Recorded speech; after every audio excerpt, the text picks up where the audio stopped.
A Friday night. Every seat in the building is taken. The line at the concession stand wraps around the corner. The Chuyển động linh projection hoạt. booth is humming.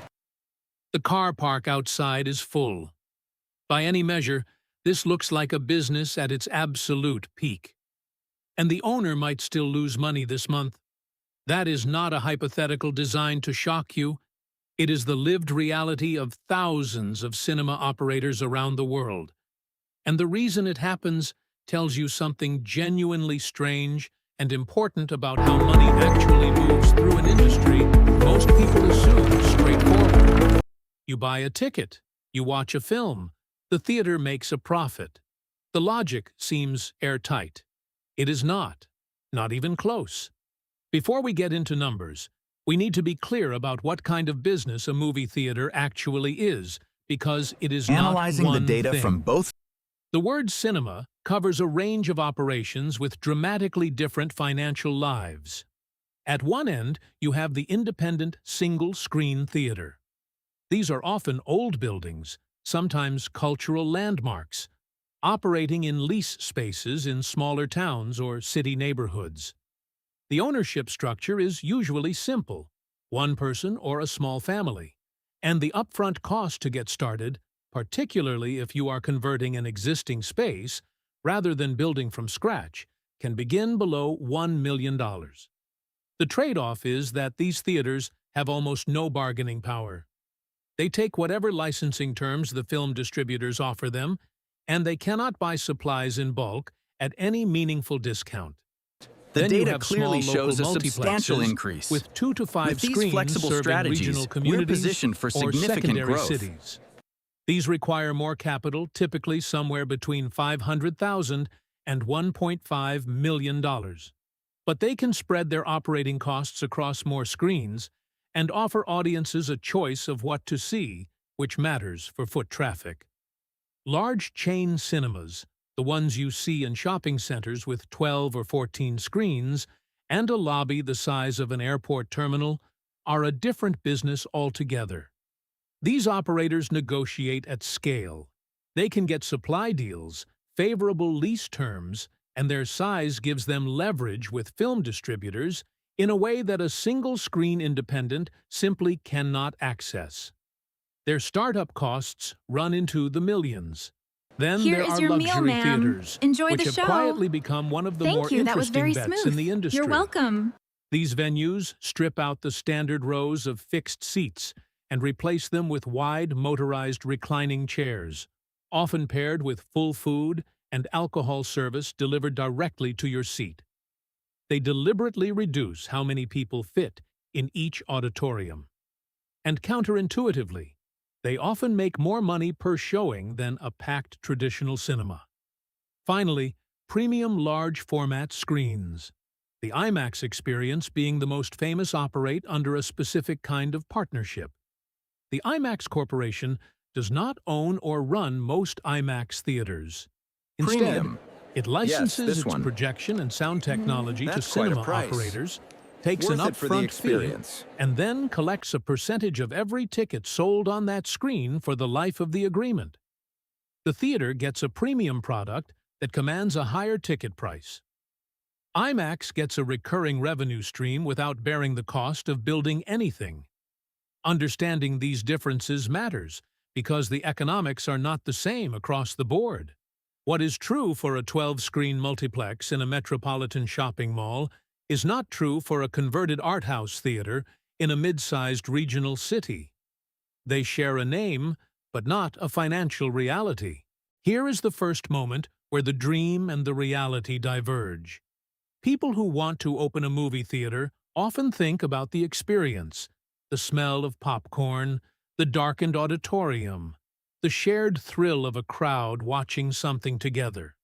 Ôi They trời think ơi, about có cái gì movies. đang rơi kìa. They do not think about HVAC system. A modern 10-screen multiplex in a major city will cost from the ground up somewhere between $15 million and $25 million. That figure is not exaggerated. Construction alone for a multi-screen cinema can cost between $4 million and $15 million before you have installed a single projector. If the building is in a premium urban location, land acquisition adds another 1 to 5 million on top. The equipment costs are their own category of pain. A single digital cinema projector, the baseline standard, not a high-end laser unit, runs between $30,000 and $50,000 per screen. A modern 4K laser projector, which is increasingly the competitive minimum for a venue that wants to attract audiences away from home screens, costs upward of $80,000 per unit. Then comes the sound system. A standard surround sound setup runs between $20,000 and $50,000 per auditorium. An upgrade to Dolby Atmos, which is the immersive sound format that many blockbusters are now mixed specifically to exploit, adds another 30 to 50% on top of that cost. Seating is another shock. A standard cinema chair is not expensive, but a motorized leather recliner, the kind that distinguishes a luxury theater from a standard one, costs between $800 and $1,500 per seat. Outfit an auditorium of 80 recliners, and you have spent between $64,000 and $120,000 on chairs alone for one room before the projector, screen, sound system, or air conditioning. Joe Masher, the CEO of Bowtie Cinemas, told IndieWire that 2 of his multiplex's 14 screens sat dark for an extended period because each had a broken projector requiring $40,000 in parts to fix, and attendance at the time did not justify the repair. That is what running a cinema looks like in practice. Not the glamour of the premiere, but the decision about whether a projector repair makes financial sense this quarter. The working capital requirement, meaning the cash a business needs to survive in the months between opening and becoming consistently profitable, adds another layer. Rent still has to be paid during slow weeks. The Payroll cinema project happens is a every guaranteed fortnight, success. regardless of whether the current film slate is drawing crowds. Industry models suggest a cinema needs between $500,000 and $2.5 million in working capital reserves just to handle the gap between launch and stability. Experienced real estate investors say that for retail businesses, the 3 most important factors are location, location, and location. For cinemas, the principle holds, but the specifics are complicated. A cinema in a downtown high-density area benefits from foot traffic and public transport access. It does not need to provide parking, which saves money on construction, but it pays for that privilege. Commercial lease rates in dense city centers run anywhere from $35 to $60 per square foot annually, and many leases include annual escalation clauses that push the rent up by around 10% per year, regardless of whether the cinema's revenue grew to match it. A cinema anchored inside a shopping mall gets steady foot traffic from retail customers who are already in the building and may decide on impulse to see a film. Mall leases are generally cheaper than standalone downtown locations, typically $21 to $26 per square foot, and the parking infrastructure is shared, which means the cinema does not bear that cost. The trade-off is that the mall operators' fortunes affect the cinemas. A struggling mall with empty anchor stores has less foot traffic for everyone inside it. Suburban locations offer lower real estate costs, sometimes as low as $13 to $18 per square foot, but they depend almost entirely on car access, require large parking areas, and tend to spike on weekends while sitting near empty on weekday mornings. The cinema has to staff and heat the building regardless. Small-town locations present their own paradox. Lease costs can be genuinely low, $5 to $12 per square foot, but the audience is limited, price sensitivity is high, and there is essentially no buffer if a film season underperforms. In a small town, a bad film year is not an inconvenience. It can be existential. Now, we reach the part of this story that surprises almost everyone. When you pay $12 for a cinema ticket, the theater does not keep $12. In fact, in the opening weeks of a major release, the theater may keep less than $5 of that 12, sometimes less. Here is how the Excellent. system I works. think we're ready. Movie theaters do not own the Yes, films they everything show. looks in order. They rent them. Wonderful. The Congratulations. company that handles this is called a film distributor, often a division of the same studio that made the movie. The distributor and the theater negotiate a licensing contract for each film, and that contract specifies what percentage of every ticket sold goes back to the distributor.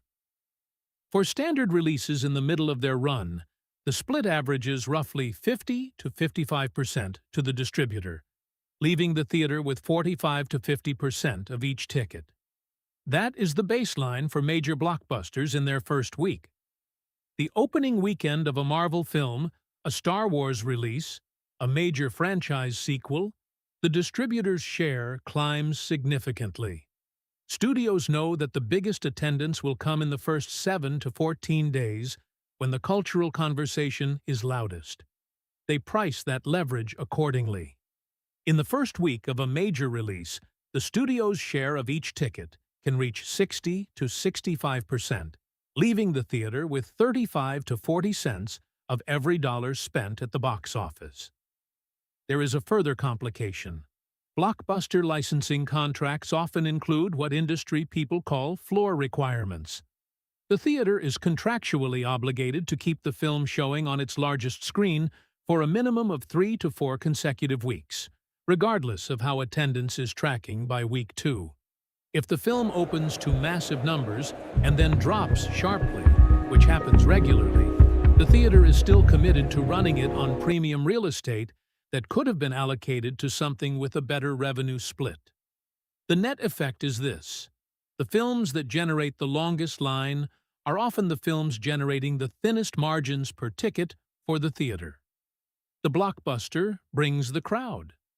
The crowd is then the product being sold to the concession stand, a cinema owner once told an interviewer. And many cinema owners have said some version of this over the decades, that he was not in the movie business.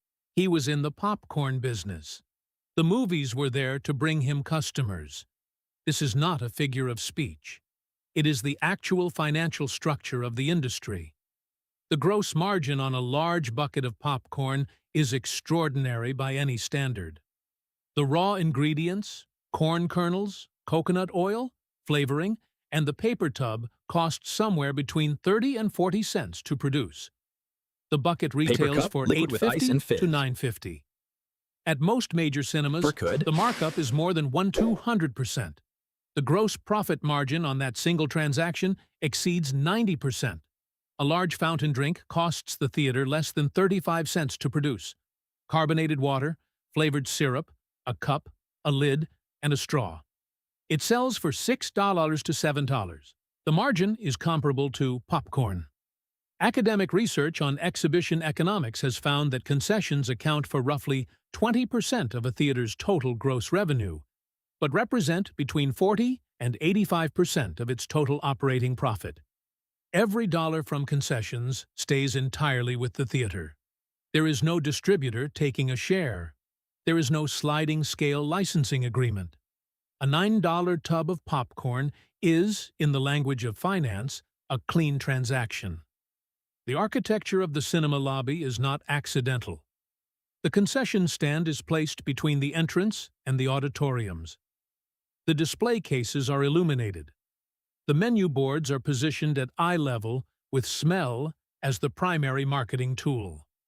Combo deals, the large popcorn paired with 2 large drinks, are priced not primarily to offer customers savings, but to increase the total size of each transaction.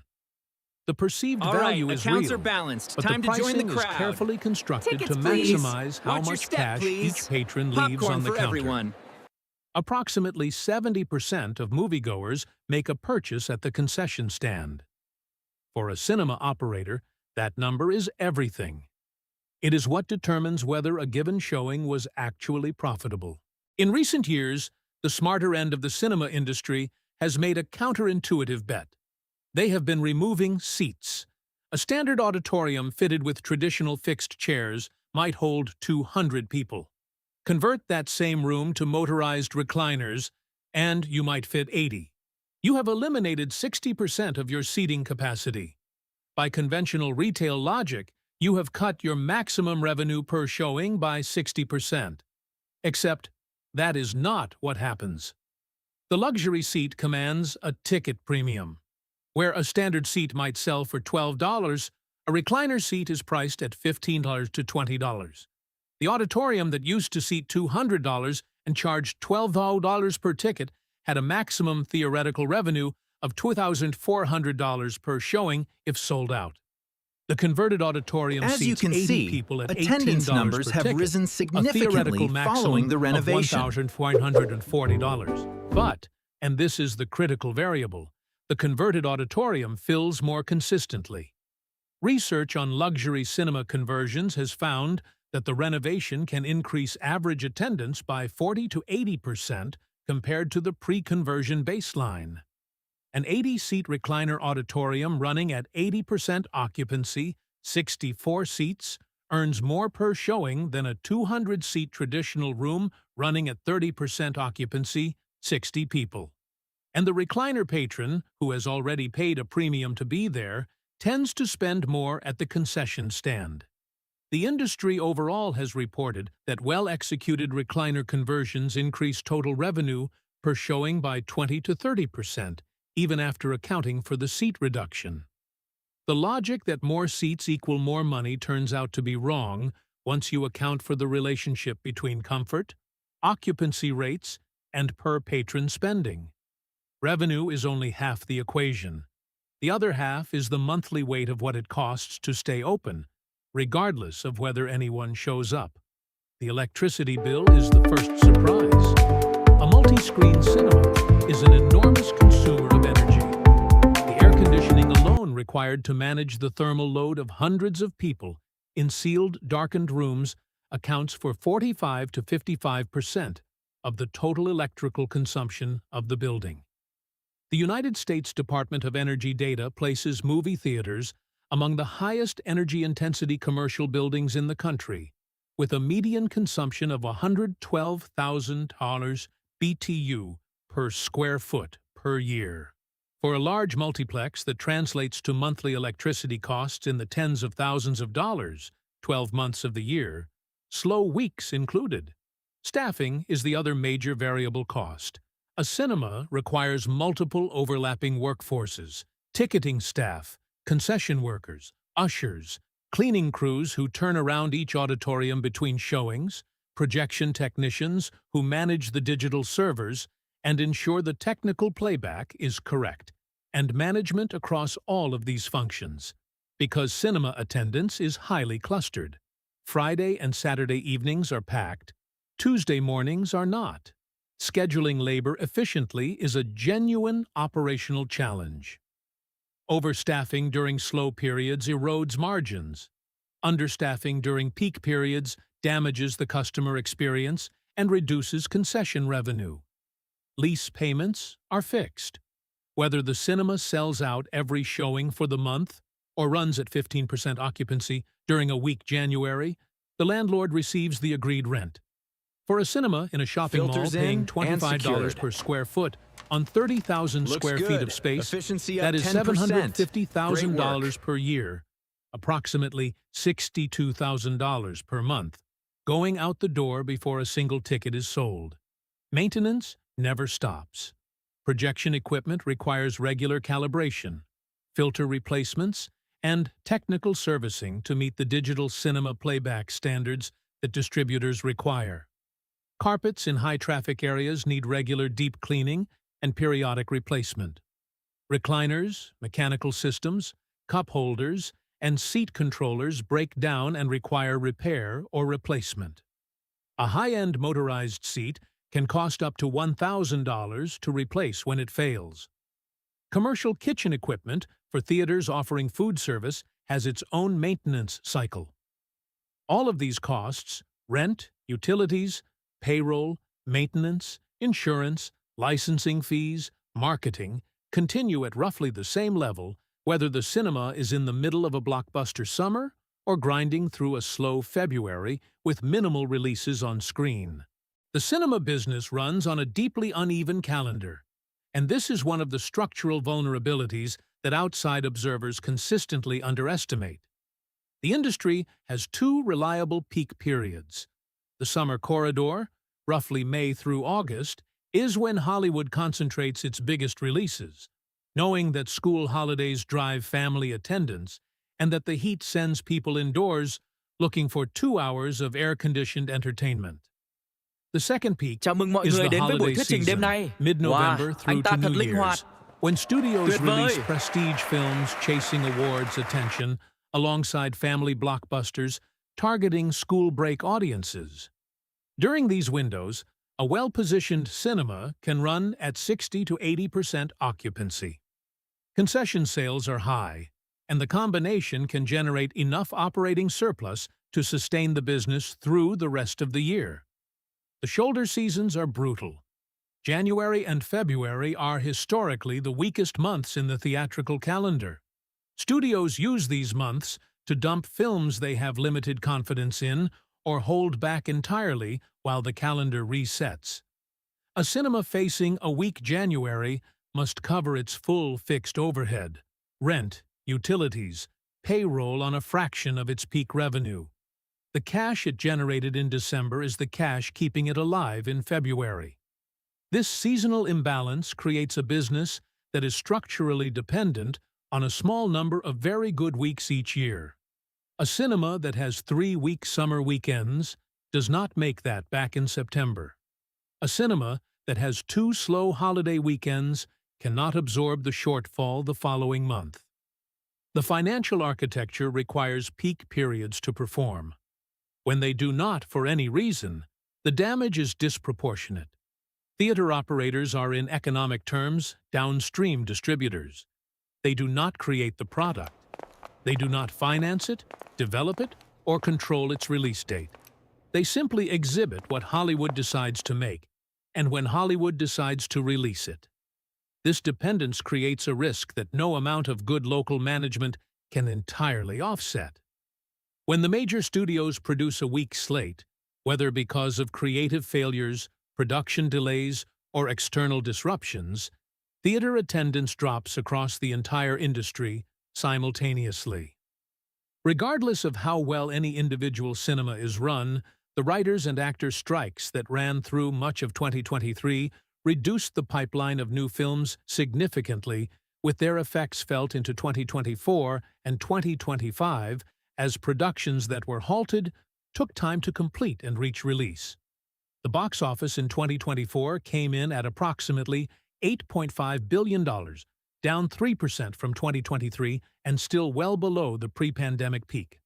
Early 2025 data showed revenue down a further 5% from the same period in 2024. No cinema operator can program their way around an industry-wide content shortage. The parallel risk is what happens with any individual major release that underperforms expectations. A film with heavy marketing expenditure that fails to connect with audiences can cause a cinema to carry it on prime screens for weeks under the terms of the licensing contract while attendance falls. The theater is committed to the space allocation even when the performance no longer warrants it. For most of cinema's history, a film's theatrical run had a guaranteed exclusivity period before it became available to watch at home. Before the pandemic, that period was standardized at roughly 90 days. A film opened in theaters in week 1. For the next 3 months, the only way to see it was to buy a ticket. Home video, pay-per-view, and streaming releases followed only after that window closed. This exclusivity was the cornerstone of theater economics. It gave audiences a reason to leave the house and pay a premium for the experience. It was the foundation on which the entire business model rested. The pandemic broke it. In 2020, as theaters closed under public health restrictions, studios faced an impossible inventory problem. They had dozens of finished films ready for release, with no theaters open to release them into. Some went directly to streaming services. Others were released on premium video on demand at home, bypassing the theater entirely.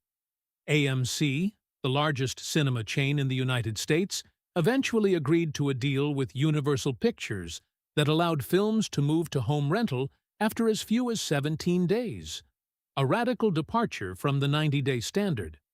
Once that concession was made, it became the new baseline for a negotiation.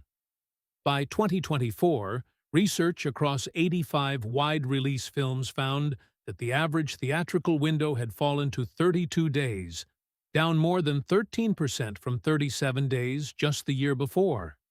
The gap between a film's theatrical opening and its appearance in the streaming service's library shrank from 128 days in 2021 to just under 100 days in 2024. The consequence is a self-reinforcing problem.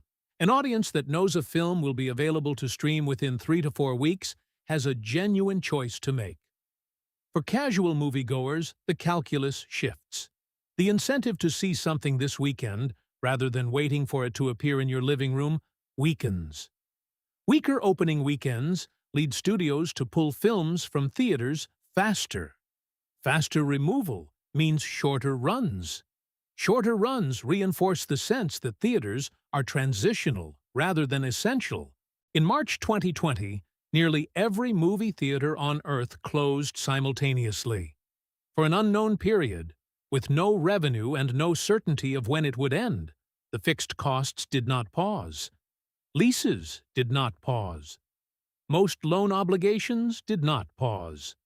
The cash that a cinema had built up through a strong 2019 and a solid early 2020 began to drain out immediately. Within weeks, some smaller independent operators began making permanent closure decisions. By the time theaters reopened at reduced capacity, with social distancing requirements with a fraction of the normal film slate, many had already failed. During the lockdown, Premieres are studios now available experimented. from the comfort of your home. Pixar's Turning Watch Red now. was sent directly to Disney Plus in the United States without a theatrical run. Several other major releases went to streaming platforms on the same day they opened in theaters. These were not gestures of goodwill to homebound audiences.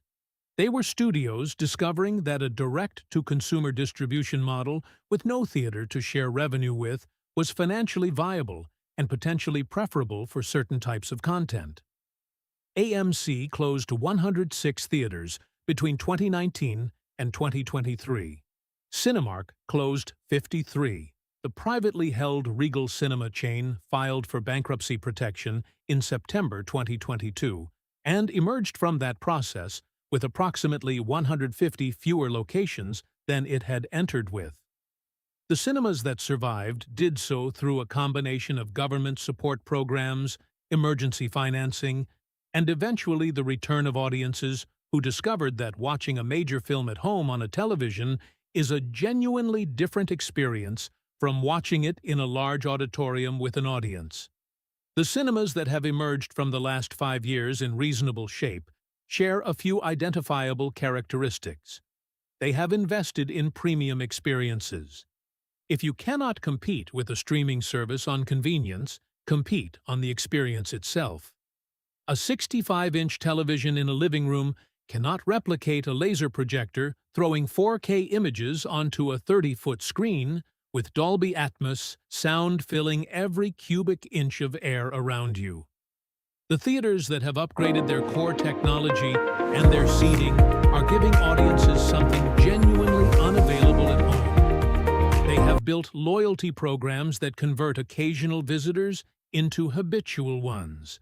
AMC Stubbs A-List, Regal Unlimited, and Cinemark Movie Club all operate on the same basic logic.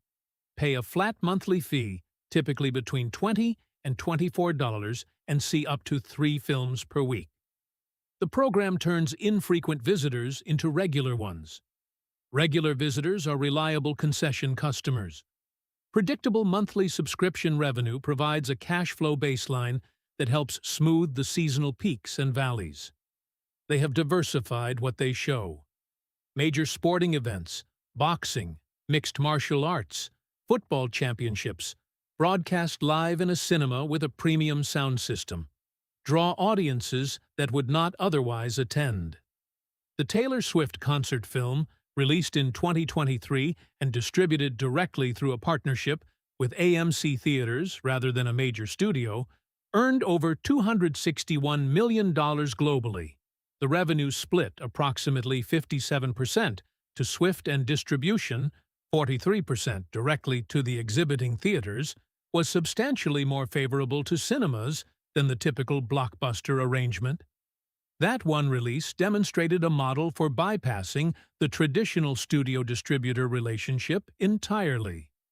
Corporate events, private rentals for birthday parties, gaming tournaments on large screens, live broadcast operas, and theatrical performances.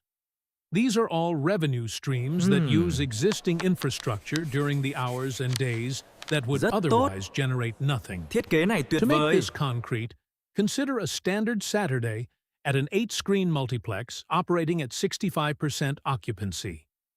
The theater has 8 screens, each seating 150 people, with 4 show slots across the day. Maximum capacity is 4,800 seats. At 65% occupancy, 3,020 tickets are sold.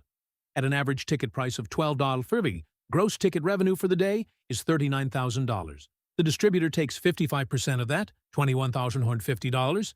The theater retains $17,550 from ticket sales. The concession stand does its work. 70% of the 3,120 patrons make a purchase, generating approximately $29,000 in concession revenue with a cost of goods of approximately $2,250. The net concession contribution is roughly $26,700. At a gross margin of over 92%, total net revenue for the day, retained ticket income plus concession profit, is approximately $44,250.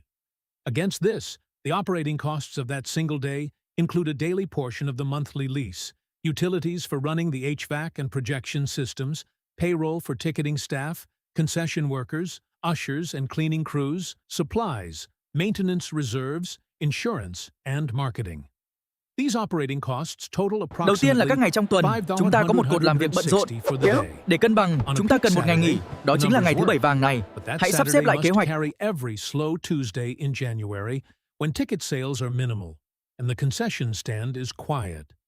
The strong day is not the exception. It is the subsidy that makes the rest of the year viable.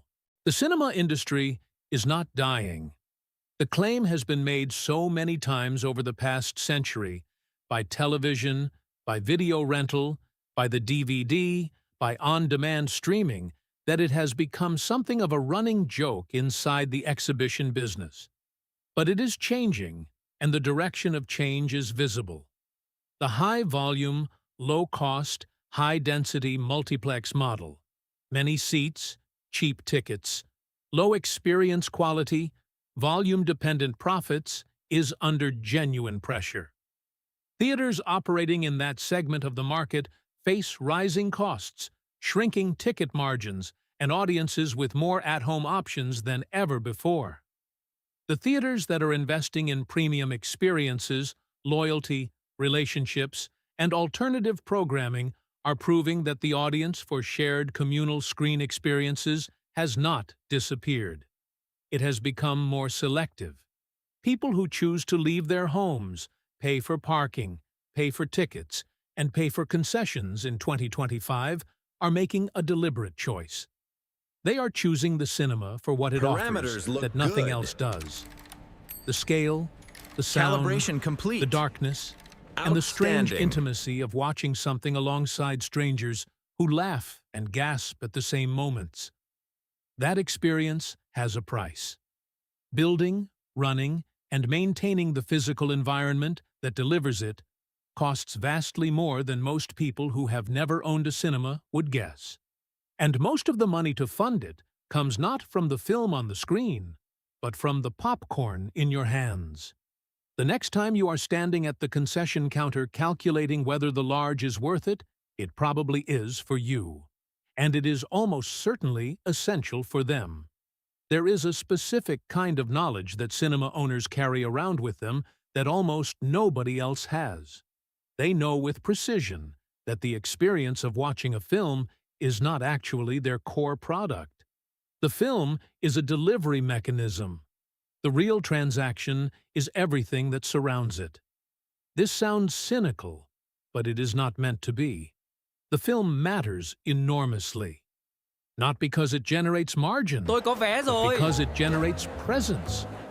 Without a compelling Nhanh lên! reason to leave the house, there is no traffic through the lobby, no queue at the concession stand, no reason for the building to exist.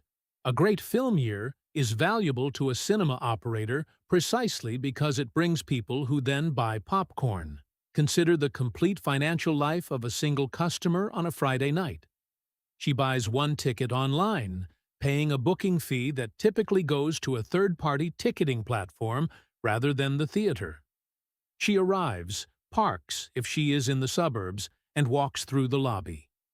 She buys a large popcorn and a large drink, a combo deal for $20.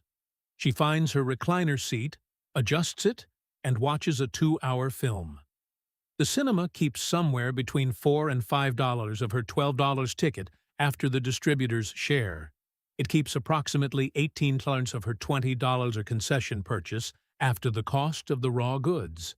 Her total contribution to the cinema's operating income that evening is roughly $22 to $23, about $2 from the ticket and $20 from the snacks. The building that delivers this experience costs tens of millions of dollars to construct and millions more per year to operate. The economics only work because that transaction is happening simultaneously in 7 other auditoriums across 4 separate showtimes, several days per week, 52 weeks per year. Now, consider her in January on a cold Tuesday afternoon, when the most recent releases have been on screen for 3 weeks, and the cultural conversation has moved elsewhere. The auditorium has maybe 20 people in it. The concession stand sells a fraction of what it sells on a peak weekend. The projector still runs. The air conditioning still runs. The staff are still being paid. The lease payment is still the same. This is the Tuesday problem, and every cinema operator lives with it. A Friday night in July subsidizes every Tuesday night in January. The calculation is never about whether any single showing is profitable. It is about whether the aggregate across the full calendar across all 8 screens adds up to a number that clears the fixed overhead and leaves something behind. When everything aligns, the film slate is strong. The seasons cooperate. The blockbusters are genuine crowd pleasers. The loyalty programs are driving repeat visits. And the concession conversion rate is high. Đóng cửa rồi sao? The numbers work. When 1 or 2 of those variables fail at once, the losses can be Thật significant. buồn. When all of them fail simultaneously, as they did during the pandemic, the losses can be existential. What the cinema industry illustrates at its core is a specific kind of economic structure that appears in several other industries. The primary product is low margin or even loss-leading, and the real profitability is built around a secondary product that depends on the primary product for its customer base. Razors and blades, printers and ink cartridges, airline seats and business class upgrades, theme park admission, and food and merchandise inside the park. The primary transaction gets the customer in the door. The secondary transaction is where the money lives. In cinema, the mechanism is unusually visible if you look for it. The movie is showing. The concession stand is open. The two facts seem incidental to each other, but they're structurally linked in a way that determines whether the building stays solvent. The people who understand this best are the ones who have sat in a cinema owner's position watching the distributor invoice arrive for last month's blockbuster and doing the arithmetic. The ones who have paid a $40,000 repair bill The for storm 2 is broken getting projectors, while deciding I think whether they the might cancel audience the numbers events. justify I hope opening not. both I need to get screens. home. The ones who have staffed for a busy Saturday and then watched rain keep people home. There is also the question of whether cinema is a good investment, and the honest answer is, it depends entirely on which version of cinema you are investing in. The standard high-volume multiplex, operating on thin ticket margins and hoping for consistent concession sales, faces a structural headwind in 2025. Rising lease costs, compressed theatrical windows, and a slowly recovering film slate all work against the volume-based model. These theaters succeed when everything goes right and struggle badly when any piece of the machine falters. The boutique luxury cinema, well-located, premium-seated, offering food service and a curated program of films, events, and alternative content, faces a different set of pressures, but also has access to tools the volume multiplex does not. Higher per-patron spending, premium ticket pricing, private rental revenue, and a loyal membership base can all contribute to a more resilient financial structure. These operators are, in effect, running a premium hospitality business that happens to show films rather than a cinema that happens to offer comfortable seats.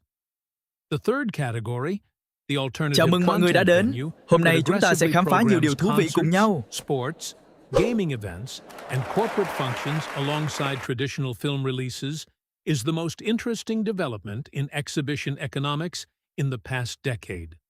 These operators have recognized that the asset they own is a large, high-quality communal screen with excellent sound in a building people can gather in. That asset is valuable for more purposes than Hollywood releases. The question is whether the operational complexity of managing multiple content verticals is worth the revenue diversification it provides, and the evidence so far suggests it often is. There is a dimension to the cinema business that does not show up in any financial model, and it is the dimension that explains why the industry has survived every technological disruption since the arrival of home television in the 1950s. Watching a film alone is a private experience. Watching it in a room with several hundred strangers who react simultaneously, who laugh at the same line, go silent at the same moment, gasp when the same image appears on screen, is something fundamentally different. The behavioral economists call it social facilitation. Neuroscientists study the way shared emotional experiences synchronize brain activity across a group. Cinema owners simply call it why people come back. Every technology that was supposed to kill the cinema gave the audience a more convenient, cheaper, more private option. And every time a significant portion of the audience kept going to the cinema anyway. Not because they had to, because the experience of sitting in the dark with other people watching a large screen with the world outside the building temporarily suspended was something they wanted that their television could not provide. Television arrived in the 1950s and was supposed to empty theaters. Attendance declined, then recovered.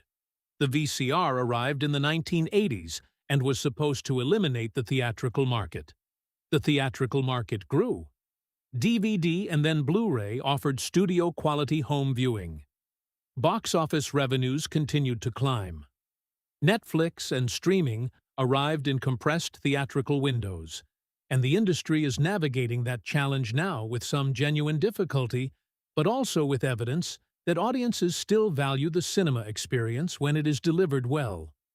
The theaters that understand this are not in the film exhibition business. They are in the shared experience business. They use film as the anchor, as the thing that brings people together and justifies the gathering. Everything else, the lobby, the concession stand, the seats, sound, the light show on a Friday night, is the environment they build around that anchor to make the experience worth leaving home for. The dream, the darkened room, the collective experience, the magic of cinema is real. The business that delivers it operates in a world of thin margins, fixed costs, and structural dependencies that the audience quite reasonably never thinks about while the credits are rolling. This is not a failure of the industry. It is the Chúc quý industry khách and xem the phim fact vui that vẻ. it continues to exist, continues Cảm to ơn cô. adapt, and continues to find ways to draw people out of their homes and into a shared space in an era when they have more reasons than ever to stay in. That is, in its own way, a more interesting story than most of what plays on the screen. The next time you buy that large popcorn, you are not overpaying for corn. You are paying for the building around you. You are paying for the sound system that made that moment land the way it did. You are paying for the 80 people sitting in the dark with you who made it feel like something more than watching a film.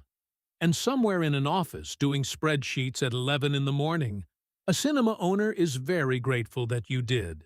If this story changed the way you look at the silver screen and the snacks in your hand, please subscribe and like the channel. We are uncovering the hidden economics and history that often go unnoticed. Help us grow the future of storytelling. Our next deep dive into the treasures of industry will open soon.